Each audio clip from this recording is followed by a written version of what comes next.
네, 예배드리겠습니다. 기도하겠습니다. 하늘에 계신 아버지 하나님, 또, 또 함께하는 이 시간이 또 은혜로운 시간 되게 하시고, 성령, 아멘. 우리 모두의 또 마음을 또 말씀으로 이끌어 주시고, 그 말씀 속에서 또 우리가 해야 할 일, 또 우리가 또 가야 할 길을 발견하고, 또 새롭게 또 우리의 삶이 변화되는 그런 귀중한 또 시간이 되게 하여 주시기를 예수님 이름으로 기도드립니다. 아멘. 아멘. 아멘. 자, 오늘 이사야 6장입니다. 이사야 6장, 네. 이사야 6장 8절 같이 한번 읽어볼까요? 내가 또 시작. 내가 내가 또 우리가 또 주의 주의 목소리를 목소리를 들으니 들으니 주께서 주께서 이르시되 이르시되 내가 누구를 누구를 보내며 보내고 누가 우리를 누가 위하여 우리를 갈고 알고 하시니 하시니 그때에 그때 내가 내가 이르되 이르되 내가 여기 내가 여기 있나이다 있나이다 나를 나를 보내소서 보내소서 하였다. 하였더니 아멘. 아멘. 아멘. 자, 이사야 6장을 이제 처음부터 보면은 6장 1절에 우시야 왕이 죽던 해라고 그렇게 역사적 사건으로 시작이 됩니다. 우시아는 사실 50년 이상, 거의 52년 동안, 오랫동안 유다를 안정적으로 다스린 사람입니다. 이제 마지막에 교만으로 인해서 나병에 걸려서 생애를 마감하지만은 역대하 26장에 이제 이런 내용들이 기록이 되어 있는데, 이스라엘 백성들이 생각하는 우시아는 꽤 위대한 왕이었습니다. 그래서 왕의 죽음은 국가의 위기였고 백성들의 불안의 시기였습니다. 그때 이제 이사야가 하나님의 성전에 들어갔을 때에 하나님의 보좌와 환상을 보게 되죠. 항상 성경을 보게 되면은 인생의 위기 속에서 하나님은 또 새로운 사람들에게 새로운 사명을 주시는 것을 보게 됩니다. 그래서 우리가 두려움과 불확실성 속에 있을 때 하나님은 당신 자신을 더 자세히, 더 깊이 보여주시며 새로운 사명을 맡기시는 것을 보게 되는 것이죠. 사실은 우리도 살아가면서 부정적인 생각을 할 때가 많이 있죠. 두려움과 불확실성 속에서 하나님을 그럴 때 신뢰하는 방법을 배워야 하는데 이사야가 보았던 하나님의 성전에서 이사야가 하나님을 보았다는 것은 어떤 의미인가 하면은 하나님의 주권을 경험하는 것이었습니다. 하나님의 주권을 경험하는 것이죠. 이제 우리도 때로 두려움과 불확실성 때문에 염려하고 고민할 때가 많이 있죠. 모든 부모들이 다 그렇듯이 이제 그 자녀들에 대해서만큼은 나 자신에 대해서도 물론 걱정을 하긴 하지만은 나보다가는 자녀들에 대해서 걱정과 근심이 많은 것을 보게 됩니다. 그럴 때 우리가 어떻게 생각하면 좋은가 하면, 아, 우리를 여기까지 인도하신 하나님의 섭리와 하나님의 인도를 생각하면 좋습니다. 부정에서 긍정으로의 그런 생각이 가능한 이유는 지금까지 매 순간순간 나와 또 나의 가족들을 붙들어 주셨던 그 하나님이 계심을 우리가 경험했기 때문에 우리가 가능하다는 사실을 우리의 어떤 신앙의 경험 속에서 우리가 배워야 하는 것이죠. 인생의 매 구비구비마다 우리의 삶을 붙드시고 또 그때마다 우리의 간절한 기도를 들어주셨던 그 경험이 우리에게 필요한 것이죠. 그런데 우리는 그것을 사실은 또 쉽게 잊고 살아가기 때문에 우리에게 이 이스라엘 백성들처럼 또 다른 우시아가 죽는 그런 두려움과 불확실성을 만났을 때 나도 모르게 또 다른 패배와 그리고 부정적인 생각으로 또 우리의 마음을 가득하게 되는 것이죠. 이제 그럴 때 우리가 자꾸 이렇게 결심을 해야 돼요. 이 패배와 부정적인 생각을 버리고 지금까지 우리의 삶의 인생에 구비구비마다 은혜를 베푸시고 힘들고 어려울 때마다 도와주셨던 그 하나님을 생각하면서 그 하나님의 주권 속에서 하나님의 도우심을 생각하게 해달라고 그렇게 기도하는 것도 필요하리라고 생각을 합니다. 자, 이사야 6장 1절부터 있는 말씀을 보면 이사야 우시야 왕이 죽던 해에라고 그렇게 기록을 하고 있죠. 52년 동안 남방 유다를 다스린 강력한 왕이었죠. 교만으로 인해서 성전에 분향하려다가 나병에 걸려서 죽게 되는데 이 지도자의 죽음은 백성들에게 굉장한 이 불안과 혼란을 가져왔던 일이었습니다. 왜냐하면 이 우시야 왕은 정치적인 지도자였을 뿐만 아니라 영적인 지도자였기 때문에 그렇습니다. 그때 하나님께서 이사야를 하늘 보좌의 환상으로 부르시죠. 자, 이 말씀의 의미는 무엇인가 하면은, 자, 세상 왕은 죽어도 하늘 보좌는 흔들리지 않는다는 메시지가 여기에서 이 이사야 6장 1절부터 주어집니다. 그러면서 이사야가 스랍들을 보게 되죠. 이사야가 하나님이 높이 들린 보좌에 앉아 계시고 옷자락이 성전에 가득하고 그리고 또 스랍들이 모시고 섰는데 6날개가 있어서 둘로는 자기 얼굴 가리고 발을 가리고 나는데 어떻게 이제 이야기하는가 하면 서로 불러 이르되 거룩하다 거룩하다 거룩하다 만군의 여호와여라고 그렇게 노래를 합니다.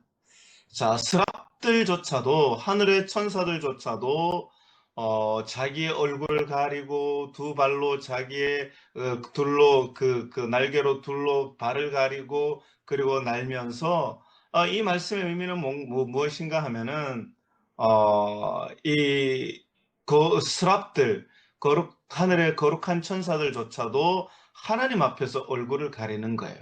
이 존재의 낮춤과 겸손을 보여주는 말씀입니다. 자, 이 말씀을 통해서 우리가 알아야 할 것이 있는데 우리의 신앙의 눈은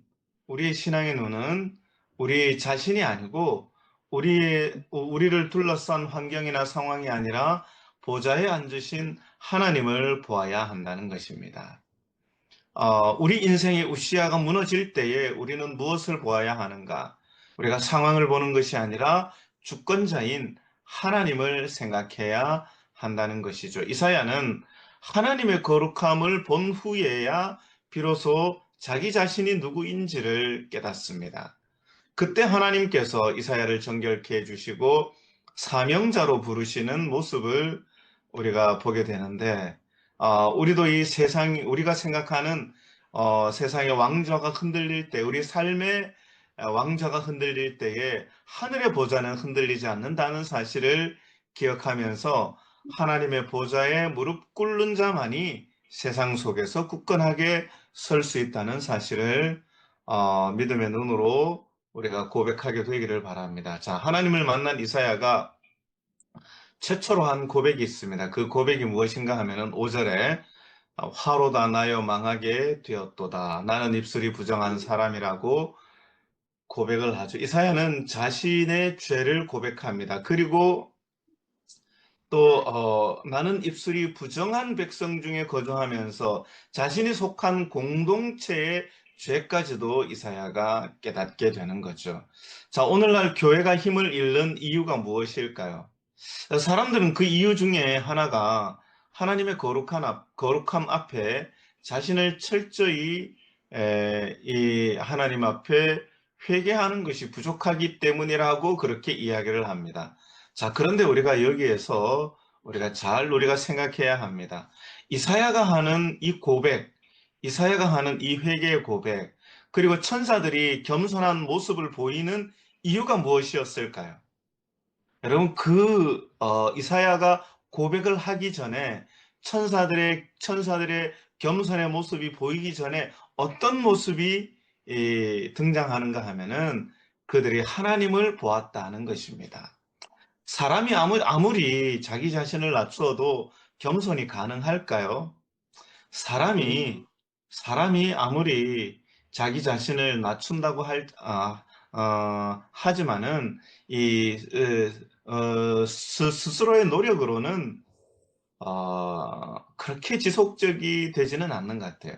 그래서 사람이 아무리 회개하고 돌이키려고 해도 자기 스스로의 노력으로, 능력으로 가능하지 않다는 것입니다. 그럼 어떨 때 우리가 우리 자신이 낮추어지고 겸손이 가능하고 회개하고 돌이킴이 가능한가? 그것은 바로 하나님을 만날 때 가능해지는 것입니다. 하나님을 만나지 않은 사람들의 겸손과 낮아짐과 회개와 돌이킴은 잠깐 그렇게 보여질 수는 있어요. 그러나 그것이 참된 겸손과 참된 회개가 아니라는 것을 보게 됩니다. 그래서 요한복음 15장에 포도나무 비유가 있죠. 그래서 그 예수님은 포도나무요 우리는 가지라 하고 그렇게 이제 말씀하시면서 우리가 이 포도나무에 접붙여져 있어야 된다고 이야기를 합니다. 이 말씀의 의미가 무엇인가 하면은 우리가 하나님을 만날 때에 우리가 하나님께 접붙여져 있을 때에 다른 말로 하면 하나님을 만나고 하나님을 깊이 생각하고 또 성경의 여러 가지 표현들로 하나님의 은혜를 경험할 때에 그 말씀이 그런 어떤 하나님과의 관계가 설정이 될 때에 우리 안에 생명이 발화가 되고 사실을 우리가 기억하면 좋겠습니다. 자, 그래서 이사야는 하나님을 만나면서 자신의 죄가 보이고 그냥 단순한 감정이 아니라 깊은 회개로 이어지면서 마침내는 하나님의 부르심으로 이어지는 것을 보게 됩니다.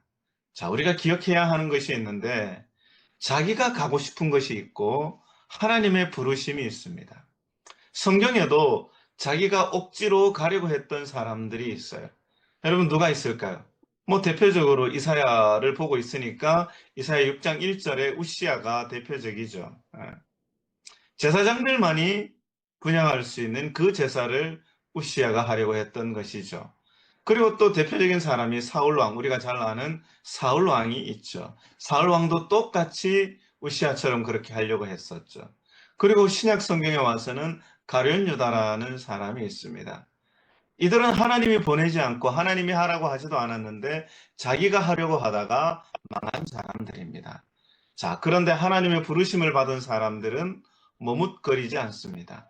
하나님의 부르심을 받은 사람들은 주저하지 않죠. 왜냐하면 그 부르심은 하나님의 주권으로부터 시작되었기 때문에 그렇습니다.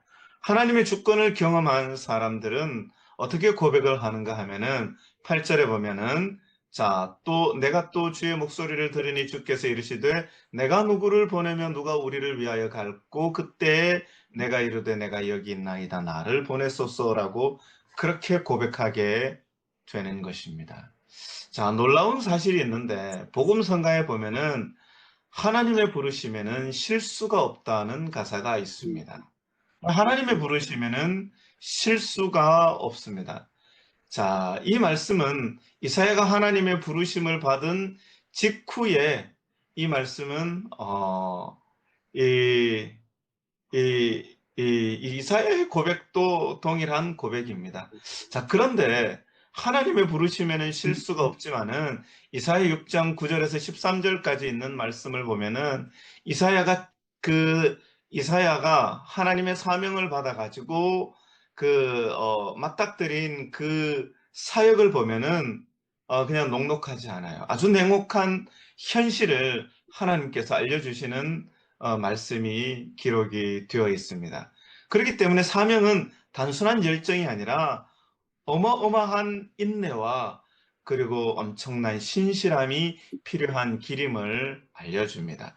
여러분, 우리가 하나님의 일을 할 때에 그냥 단순한 인내와 단순한 신실함이 필요하지 않아요. 정말 엄청난 인내와 엄청난 신실함이 필요해요. 왜 그런가 하면은 이사야 6장 9절 11절을 보면은 그 답이 나와 있어요. 사람들은 듣지 않고 사람들은 보지 않습니다.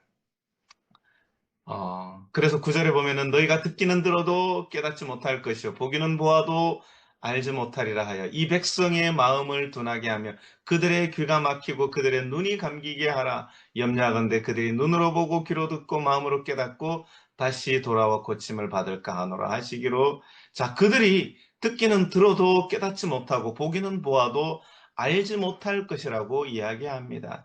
이 백성들이 하나님의 말씀을 듣지 못하는 능력의 부족이 아니라 고의적으로 거부하고 마음의 완악함으로 무시하고 거부한다는 것입니다. 하나님의 부르심이 있지만은 그 삶이, 그 사명이 얼마나 힘든 여정이 될지를 알려주는 말씀인 것입니다. 그래서 하나님의 부르심에는 영광만 있는 것이 아니라 감당해야 할 현실이 있다는 사실을 이야기하고 있는 것이죠. 그리고 두 번째 보면은 11절에 보면은 내가 이르되 주여 어느 때까지 하리까라고 그렇게 이제 이사야가 묻습니다. 그때 이제 하나님이 어떻게 답을 하시는가 하면은 성읍들은 황폐하여 주인이 없으며 가옥들에는 사람이 없고 이 토지는 황폐하며 여호와께서 이 사람들을 멀리 옮기셔서 이 땅 가운데는 황폐한 곳이 많을 때까지니이다. 자, 하나님의 대답은 단호합니다. 성읍들이 황폐하고 주민이 없고 가옥들에는 사람이 없고 토지는 황폐하게 되고 황무하게 되기까지라고 이야기를 합니다. 여러분, 이 사명은 짧은 프로젝트가 아니라 끝까지 감당해야 하는 평생의 부르심임을 가르쳐주는 말씀입니다. 그래서 사명은 내가 할 수 있는 기간이 아니라 하나님이 끝이라고 하실 때까지 하시는 것이죠. 그렇기 때문에 하나님께서 부르신 이 부르심, 이 사명은 인내가 없이는 그리고 성실함이 없으면은 할 수 없는 일이라는 사실을 이야기하고 있는 것입니다. 그래서 하나님의 부르심에는 끝까지 인내하면서 가야 하는 길이다라고 그렇게 가르쳐 주고 있는 것입니다. 그리고 12절, 13절에 있는 말씀을 보면은 자, 그 심판 속에서도 이제 하나님께서 한 줄기 빛의 말씀을 해주시는데 그 심판 속에서도 모든 것이 다 황무하고 황폐하지만은 그러나 그루터기가 남을 것이라고 약속을 하고 있습니다. 12절, 13절에 보면은 여호와께서 사람들을 멀리서 옮기셔서 이 땅 가운데 황폐한 곳이 많을 때까지니라. 그 중에 10분의 1이 아직 남아 있을지라도 이것이 황폐하게 될 것이나 10분의 1이 남아 있을지라도 그 10분의 1조차도 황폐하게 될 것이나 밤나무와 상수리 나무가 배임을 당하여도 그 그루터기는 남은 것 같이 거룩한 씨가 그 땅에 그루터기니라 하시더라. 자, 그 심판 중에도 하나님의 역사는 계속될 것이라는 말씀을 하고 있는 것입니다. 이스라엘이 심판을 받을지라도 그루터기는 남을 것이라고 약속을 하시는 것이죠. 그 열매를 그 사명자가 그 부르심에 순종하는 사람이 그 열매를 보지 못할지도 모르지만은 하나님은 반드시 그 사명을 통하여 거룩한 씨를 보관하실 것이라고 말씀하고 있는 것입니다. 그러기에 사명의 길이 때로는 냉혹하고 힘들어도 주님이 부르신 그 자리에 끝까지 서 있어야 함을 이야기하고 있는 것이죠. 사람들의 반응이 아니라 하나님의 약속을 보게 하시고 남은 자의 소망을 붙들게 하는 말씀인 것입니다. 그렇기 때문에 우리는 결심을 해야 합니다. 우리는 이사야 6장을 통해서 우리가 하나님의 일을 할 때에 우리가 거룩한 사명이 주어질 때에 자, 우리가 연말에 이제 선거위원회를 하죠. 선거위원회를 할 때, 우리 광안교회는 어떤지 잘 모르겠습니다. 요즘은 이제 워낙 이제 이제 일들이 많이 이제 바쁘다가 보니까 이제 옛날에는 교회 일들을 서로서로 이제 하려고 하는 그런 다툼이 있었다면은 이제 요즘은 이제 교회 일을 서로서로 이렇게 미루는 그런 일이 있는데 이 광안교회는 잘 모르겠습니다. 어떤 모습인지. 자, 우리가 교회 일을 하다가 보면은 이사야와 같은 그런 경험을 할 때가 많이 있죠. 그럴 때 우리가 결심해야 하는 것이 있는데 그것이 무엇인가 하면은 첫 번째, 나는 사명의 길에서 사람들의 거부와 냉담을 견딜 준비가 되어 있는가? 여러분, 우리가 정말 거룩한 일을 거룩하게 하면 할수록 사람들에게서 환영과 칭찬과 박수를 받는 것이 아니라 때로는 거부와 냉담도 받을 수 있다는 사실을 우리가 기억하면서 그런 것들까지도 우리가 견딜 준비가 되어 있는가 하는 그런 질문을 우리 스스로에게 하면 좋습니다. 두 번째, 하나님의 일을 할 때에 당장 열매가 보이지 않더라도 하나님의 그루터기 약속을 믿고 끝까지 충성할 수 있는가? 이 거룩한 일은 누구에게 속한 거예요? 하나님께 속한 일.